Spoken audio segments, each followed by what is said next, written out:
Hello friends, आज मैं आपके लिए तेरा मेरा साथ रहे का सेकंड पार्ट लेकर आई हूँ। तकरीबन 1 घंटे बाद दो लड़के और एक लड़की गाड़ी में वहाँ आए।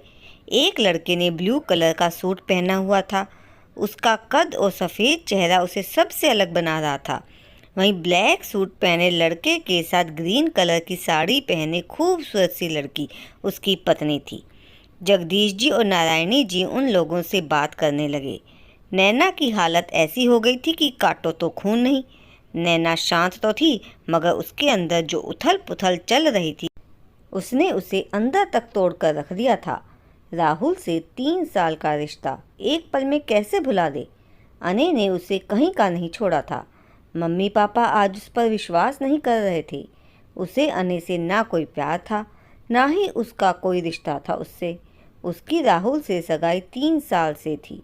वह उससे प्यार तो नहीं करती थी, लेकिन उससे नेचुरली एक जुड़ाव सा हो गया था कि हमेशा से यही डिसाइडेड था कि वह उसी से शादी करेगी। मगर आज वह राहुल के होते हुए भी किसी और के साथ। वह अने से शादी नहीं करना चाहती थी, पर आज उसकी अपनी ज़िंदगी भी उसके अपने खुद के हाथ में नहीं थी। राहुल ने उसे ऐसे वक्त में तन्हा किया था जब उसे ज़रूरत थी किसी ऐसे इंसान की जो उस पर भरोसा करे। नेहा को उसकी हालत का थोड़ा बहुत अंदाज़ा था। वह उसका मेकअप ठीक कर रही थी जो उसने रो कर बिगाड़ लिया था। दीदी, जो भी होता है अच्छे के लिए होता है। भगवान हमारा बुरा कभी नहीं करते, इसमें भी कोई अच्छाई ही छुपी हुई होगी। मम्मी पापा भी बहुत परेशान हैं।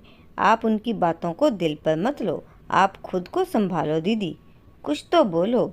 नेहा उसे समझाते हुए बोली, जो बिल्कुल खामोश थी। वह फिर भी कुछ न बोली और पत्थर की तरह बैठी रही। अरे नेहा, तेरे ये जीजा तो बहुत स्मार्ट और हैंडसम है। माय गॉड, हीरो जैसी पर्सनैलिटी है। मेरी शादी करा दे यार इससे। राहुल तो इसके सामने कुछ भी नहीं। मनीषा जो नेहा की फ्रेंड थी उससे लिपट कर कह रही थी। फिर उसने नैना की ओर देखा और झेंप कर चुप हो गई। हीरो की तरह दिखता है और काम विलेन का करता है। नफरत है मुझे तुमसे अने, और तुम्हें मुझसे सिर्फ नफरत ही मिलेगी। नैना ने दिल ही दिल में जैसे बोला था। चलो बच्चों, तुम नीचे जाओ, मैं नैना को लेकर आती हूँ। नारायणी ने अंदर आते हुए उन दोनों से कहा और उनके जाने के बाद नैना के पास आ गई। नैना, जो कुछ भी हुआ है उसका असर शादी पर मत पड़ने देना। तुम्हें इस शादी को निभाना है। उस लड़के का बड़प्पन है कि इतना सब कुछ होने के बाद भी तुझे अपना रहा है। उन्होंने उसका दुपट्टा ठीक करते हुए सपाट लहजे में कहा। नैना ने उन्हें एक नज़र देखा। क्या कुछ नहीं था उस निगाह में? अफसोस, दर्द, घायल आत्मसम्मान, टूटा हुआ विश्वास। लेकिन अब उनमें आंसू नहीं थे। वह बस देख रही थी कि कैसे एक पल में रिश्ते पराये हो जाते हैं। नारायणी एक पल को पिघली थी, लेकिन फिर नैना को लेकर मंडप में आ गई। 2 बेटियां ही तो थी उन दोनों की सारी दुनिया, जिनमें से एक आज विदा हो जानी थी। नैना पर से उनका भरोसा डोल गया था। वह जानती थी कि वह दुखी है, परेशान है, लेकिन अगर आज वह कमज़ोर हो जाती तो नैना के साथ साथ नेहा का भी भविष्य खतरे में डाल देती। उन्हें अच्छा लगा था नैना के लिए। फिर आज अगर उसकी डोली ना उठती तो शायद फिर कभी ना उठती। शादी की रस्में शुरू हो चुकी थी। कुछ लोग नैना की किस्मत को सराह रहे थे कि अने जैसा लड़का उसे अचानक से अपने हम सफ़र के रूप में मिल गया, और कुछ बस ये सब सोच रहे थे कि ये क्यों हुआ। और वह खुद, उसे तो होश ही नहीं था। किसी रोबोट की तरह वो तमाम रस्में निभा रही थी। कब वरमाला हुई, कब फेरे, कब सिंदूर और कब मंगलसूत्र उसका नसीब बना, उसे खबर नहीं थी। विदाई पर भी वह रो ना पाई थी। अने के साथ उसके भैया रोमेश और भाभी रीना थे। मम्मी को समझाने की बहुत कोशिश की थी, लेकिन वह इस शादी के लिए तैयार नहीं हुई थी। हार कर पापा ने उन तीनों को ही भेज दिया था। जब वे नैना के साथ आए तो मम्मी ने उनकी आरती खुद की थी। हालांकि वह खुश नहीं थी, लेकिन अने इकलौता बेटा था उनका, तो अनमने ढंग से ही, लेकिन उन्होंने नैना को आशीर्वाद दिया था। अने के बड़े पापा के बेटे रोमेश ने अपनी पत्नी रीना को नैना को अने के कमरे में ले जाने का इशारा किया। वह नैना को लेकर अने के कमरे में आई थी। आज से यह कमरा अने के साथ साथ तुम्हारा भी है। नैना, तुम मेरी छोटी बहन जैसी हो, खुद को कभी अकेला महसूस मत करना।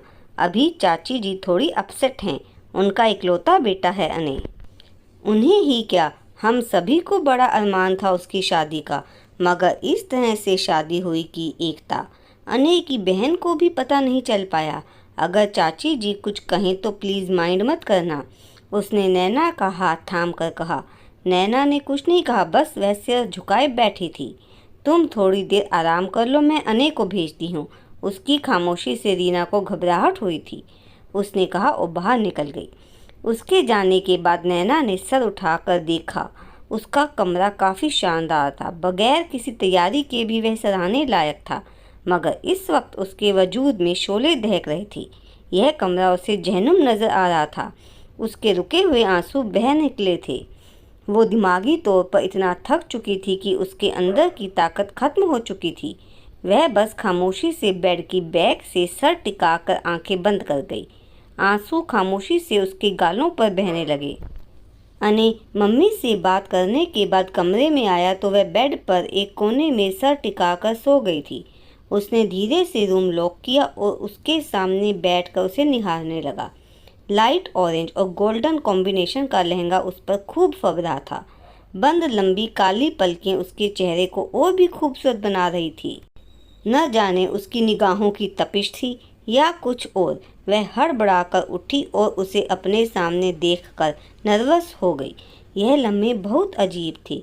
वह उससे नफरत करती थी, उसके कारण उसकी शादी टूटी थी। उसने अपने माता पिता का विश्वास खोया। लेकिन इस वक्त जब वह सोच कर बैठी थी कि उसे क्या कुछ बोलेगी, ना जाने उसके लफ्ज़ कहीं गुम हो गए। लेकिन जो भी हो, वह अपने आप को उसे नहीं सौंपेगी। अभी वह सर झुकाए अपनी सोचों में ही घूम रही थी कि अने ने उसके सर से आंचल हटा दिया। वह घबराकर खड़ी हो गई। तो दोस्तों, क्या नैना अने को अपनाएगी या उसकी हरकत के लिए उसे कभी माफ़ नहीं करेगी? जानने के लिए अगला भाग जरूर देखिएगा। धन्यवाद।